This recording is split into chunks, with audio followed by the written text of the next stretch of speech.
Kumusta sa lahat mga kaibigan? Sa channel ngayon, ipapakita ko kung paano payagan ang Snapchat na ma-access ang camera.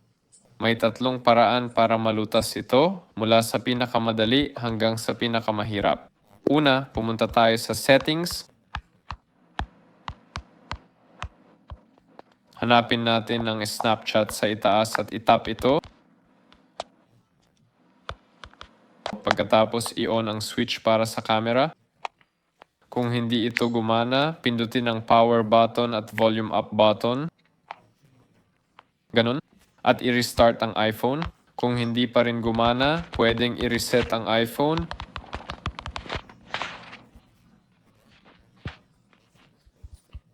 Pero babala, mawawala ang inyong data.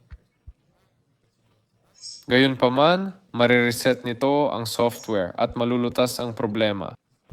Subukan din i-update sa bagong iOS. Yun lang muna. Ako si Paalam sa lahat.